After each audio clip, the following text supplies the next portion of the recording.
Assalomu alaykum, hurmatli pensiya oluvchilar, pensionerlar va ularning farzandlari. Bugun men pensiya jamg'armasi bilan bog'liq juda muhim va shoshilinch masalani tushuntirib bermoqchiman. Bu xabar faqat bir guruh odamlarga emas.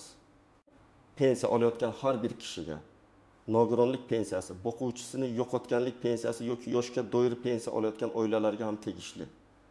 Agar siz pensiyani karta orqali olayotgan bo'lsangiz, bank orqali olsangiz, naqd shaklda olsangiz yoki yaqin insoningizning pensiya ishlarini yuritayotgan bo'lsangiz, bu ma'lumotni oxirigacha eshitishingiz kerak. Chunki bitta noto'g'ri ma'lumot, bitta yangilanmagan hujjat yoki bitta e'tiborsizlik pensiya to'lovida kechikish, qayta hisoblashda xatolik yoki ortiqcha olingan pulni qaytarish talabiga sabab bo'lishi mumkin. Men sizga hammasini oddiy tilda, hayotiy misollar bilan tushuntiraman. Hozirning o'zida kanalga obuna bo'ling, like bosib qo'ying. Chunki bunday ma'lumotlar aynan vaqtida eshitilsa foyda beradi. Endi asosiy masalaga o'tamiz. Avvalgi ko'p jarayonlar, qog'oz hujjatlar, mahalla ma'lumotnomasi, ish staji bo'yicha arxivdan olingan tasdiqlar, bank ma'lumotlari va fuqarolarning o'zlari olib kelgan hujjatlar asosida yuritilar edi.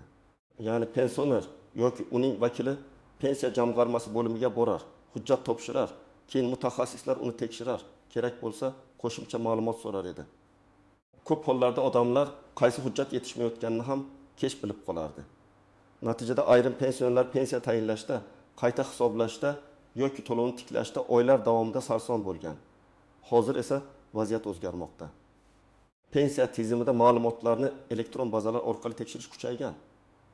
Shaxsiy ma'lumotlar, bank kartasi, yashash manzili, nogironlik holati, vafot etganlik holati, ish staji, ayrim to'lovlar va imtiyozlar bo'yicha ma'lumotlar turli davlat tizimlari orqali solishtirilmoqda.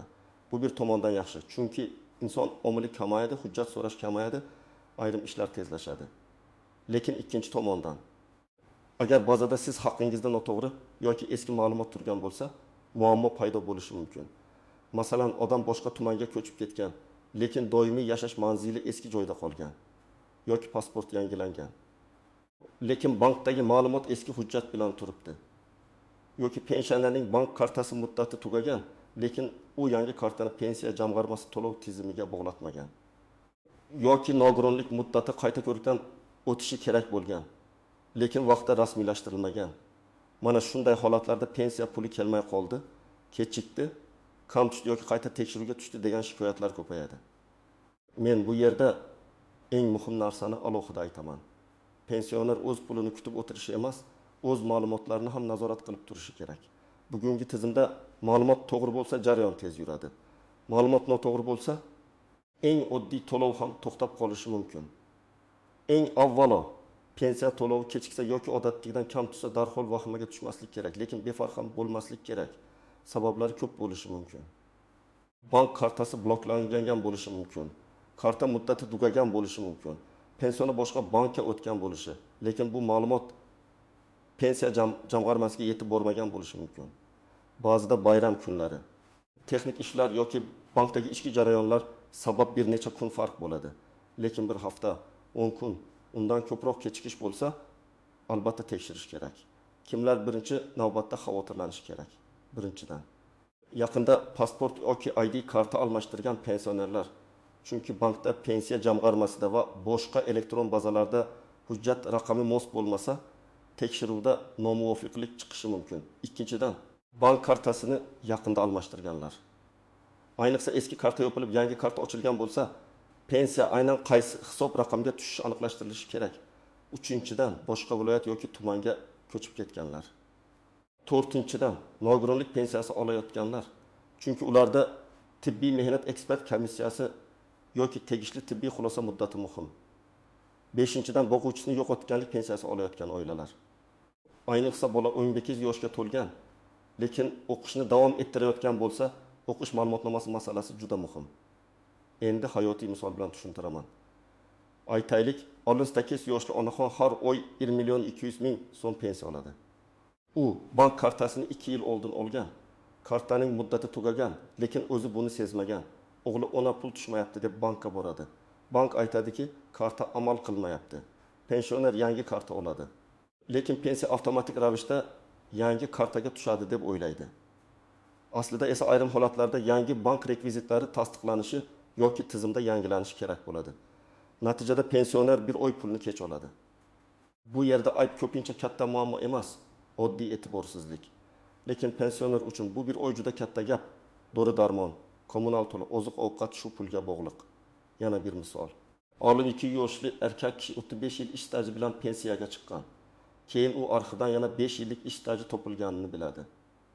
Agar bu staj rasmiy tasdiqlansa, pensiyasi qayta hisoblanishi mumkin, lekin u baribir foydasi yo'q deb yuraveradi. Aslida esa ba'zi hollarda qo'shimcha ish staji pensiya miqdoriga ta'sir qilishi mumkin. Masalan, oyiga 60 ming yoki 1 ming so'm farq chiqsa ham, bir yilda bu 906 ming yoki 1 million 900 ming so'm degani. Ko'pchilik ozgina ekan deydi. Lekin pensionerning ro'zg'orida bu katta yordam. Yana bir vaziyat. Boquvchisini yo'qotganlik pensiyasini olayotgan oilada farzand 12 yoshga to'ladi. Agar u kollej, texnikum yoki oliy ta'lim muassasasida kunduzgi ta'limda o'qiyotgan bo'lsa, tegishli tartibda ma'lumotnoma topshirilishi kerak bo'lishi mumkin. Agar vaqtida topshirilmasa, to'lov to'xtashi yoki tekshiruvga tushishi ehtimoli bor. Keyin odamlar nega pul kelmay qoldi deb hayron bo'ladi. Sabab oddiy, tizimda bola endi voyaga yetgan deb ko'rinadi. O'qishni davom ettirayotgani esa alohida tasdiqlanishi kerak. Kimlar xavotirlanmasligi mumkin? Agar sizning hujjatlaringiz joyida bo'lsa, bank kartangiz ishlayotgan bo'lsa, yashash manzilingiz to'g'ri bo'lsa, pensiya har oy o'z vaqtida tushayotgan bo'lsa, nogironlik yoki boshqa imtiyozli holatingiz bo'yicha muddatlar tugamagan bo'lsa, ortiqcha vahimaga sabab yo'q. Lekin men baribir yilga kamida bir marta o'z pensiya ma'lumotlaringizni tekshirtirib qo'yishni maslahat beraman. Chunki muammo yuzaga kelgandan keyin yugurgandan ko'ra oldindan aniqlash ancha oson. Pensiya masalasida eng ko'p uchraydigan xatolardan biri shuki, odamlar qo'shnim shunday qilibdi, demak men ham shunday qilaman deb o'ylaydi. Pensiya hisob kitobi har bir inson uchun alohida. Ish staji, oylik ish haqi, ishlagan davr, imtiyozli toifa, nogironlik guruhi, qaramog'idagi shaxslar, boshqa to'lovlar. Avvalgi qayta hisoblashlar, bularning hammasi natijaga ta'sir qiladi. Shuning uchun bir xil yoshdagi ikki pensionerning pensiyasi turlicha bo'lishi juda tabiiy. Masalan, ikki odam 65 yoshda bo'lishi mumkin. Biri 40 yil rasmiy ishlagan, ikkinchisi 20 yil ishlagan. Biri yuqori oylik olgan, ikkinchisining maoshi kam bo'lgan, biri ayrim davrlarda ish stajini hujjat bilan tasdiqlay olgan. Ikkinchisida arxiv yo'qolgan yoki korxona tugatilgan. Natijada pensiya farq qiladi. Bu yerda nega 12dan kamgan degan savolni umumiy gap bilan emas, aniq hujjatlar bilan tekshirish kerak. Yana bir nozik masala. Ortiqcha to'langan pensiya. Ba'zida tizim yoki hujjatdagi kechikish sabab pensioner bir muddat ortiqcha pul olgan bo'lishi mumkin. Masalan, boquvchisini yo'qotganlik pensiyasida farzand o'qishni to'xtatgan. Lekin bu ma'lumot vaqtida kiritilmagan. Yoki nogironlik muddati tugagan, qayta tasdiq kechikkan, lekin to'lov davom etgan. Keyin tekshiruv bo'lganda ortiqcha to'langan summa aniqlanishi mumkin.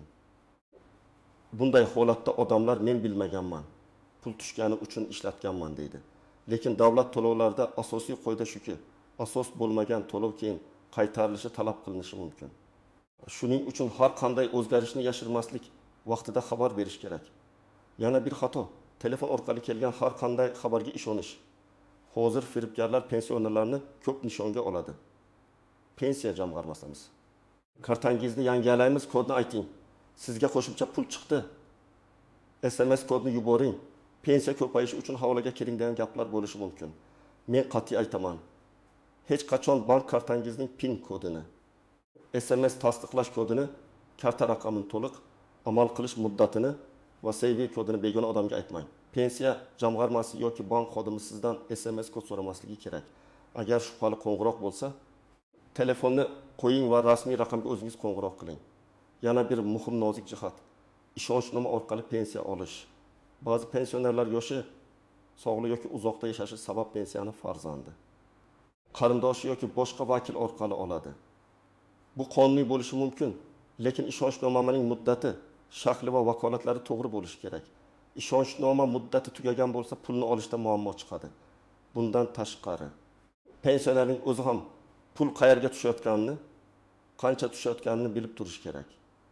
Afsuski, hayotda shunday holatlar bor. farzand yoki qarindosh pensiya kartasini olib, pensionerga hammasini bermaydi. Shuning uchun men har bir pensionerga maslahat beraman. Kartangiz, SMS xabarnomangiz va bank ma'lumotlaringiz ustidan nazorat o'zingizda bo'lsin. Nogironlik pensiyasi yoki nafaqasi olayotganlar uchun alohida ogohlantirish bor. Agar sizda qayta tibbiy ko'rik muddati belgilangan bo'lsa, uni oxirgi kunga qoldirmang. Tibbiy hujjatlar, ambulator karta, shifokor xulosalari, tekshiruv natijalari oldindan tayyor bo'lsin. Chunki bir hujjat yetishmasa, qayta ko'rik cho'zilishi mumkin. Qayta ko'rik kechiksa, to'lov masalasida uzilish paydo bo'lishi ehtimoli bor. Agar nogironlik muddatsiz belgilangan bo'lsa, bu boshqa masala. Lekin baribir shaxsiy ma'lumotlar va bank rekvizitlari to'g'ri bo'lishi shart. Yashash manzili masalasi ham ko'pchilik o'ylagandan muhimroq. Pensioni bir joyda ro'yxatda turib, boshqa joyda yashashi mumkin. Bu hayotda ko'p uchraydi. Lekin rasmiy xatlar, chaqiruvlar, bildirishnomalar eski manzilga ketib qolsa, pensioner muhim xabarni o'tkazib yuboradi. Keyin menga hech kim aytmadi degan vaziyat paydo bo'ladi. Shuning uchun doimiy yoki vaqtincha yashash manzilingiz bo'yicha ma'lumotlarni aniqlashtirib qo'yish foydali. Yana bir nozik masala, pensiya miqdori oshganda hamma bir xil ko'payadi deb o'ylash. Amalda ayrim oshishlar bazaviy miqdor, eng kam pensiya, ayrim toifalar yoki qo'shimcha to'lovlarga bog'liq bo'lishi mumkin. Shuning uchun kimdadir 1000 so'mga, kimdadir 1000 so'mga, yana kimdadir kamroq yoki ko'proq o'zgarish bo'lishi mumkin. Bu har doim ham xato degani emas.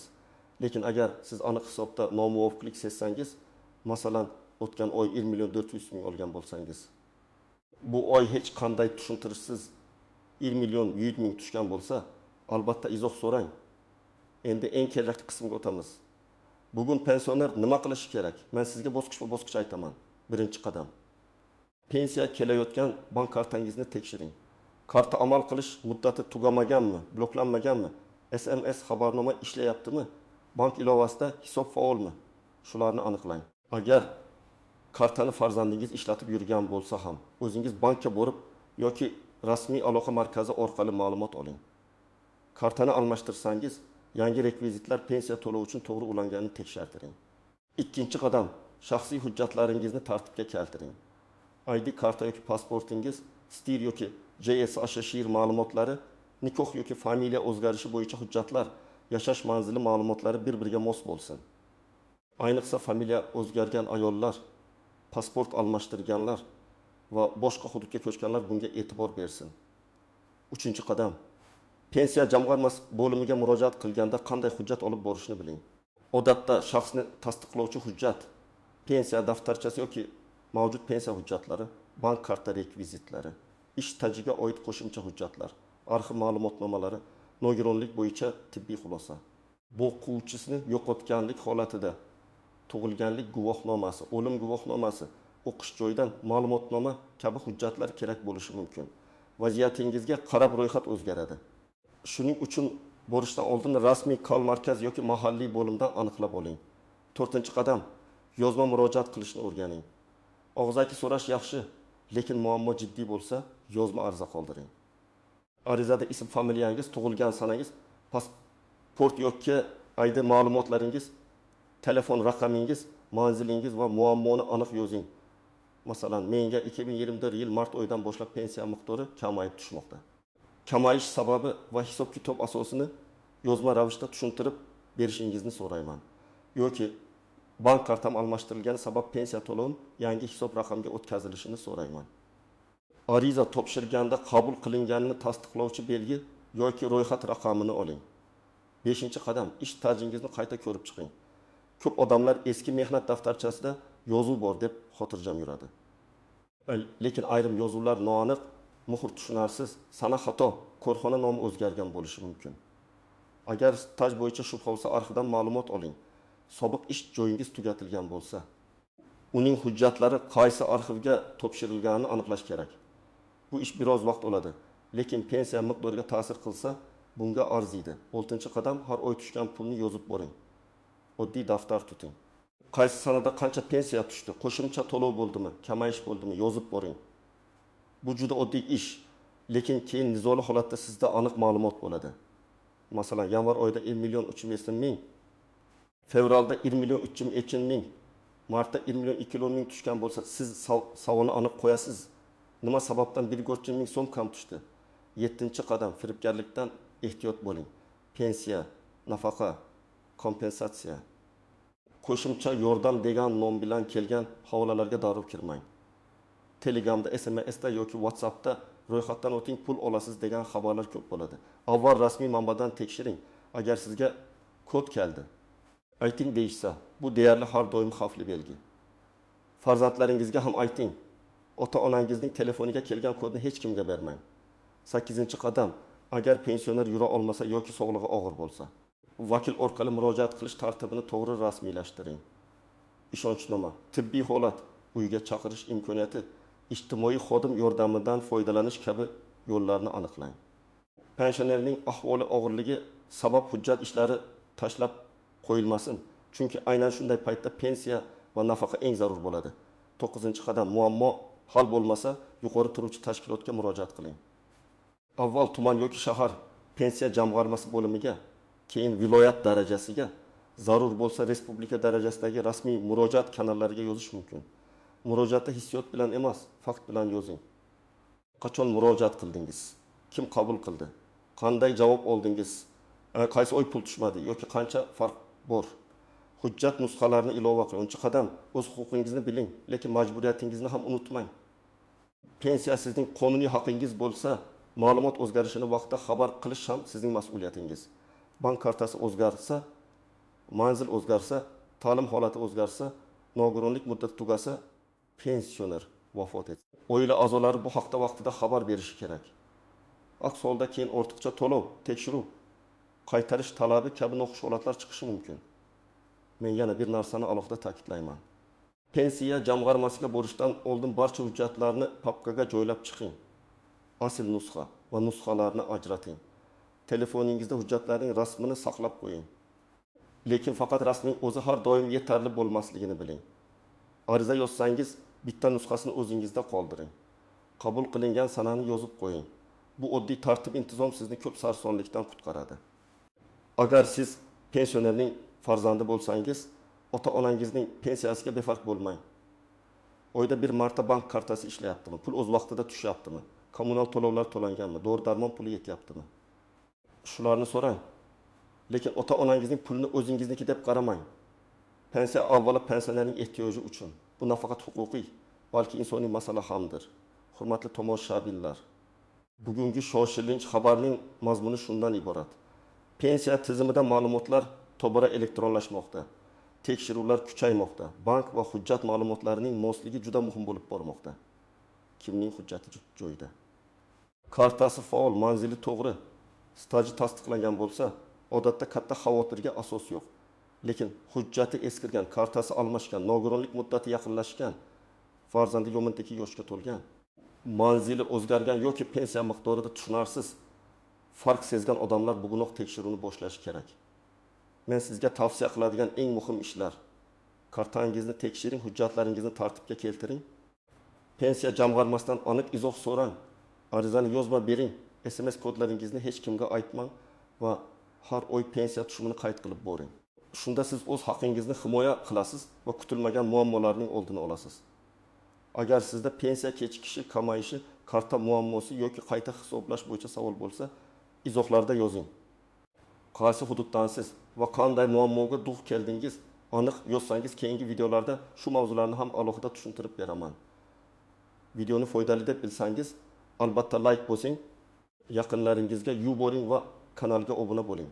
Chunki pensiya haqidagi bitta vaqtida eshitilgan ma'lumot butun oilani katta tashvishdan saqlab qolishi mumkin.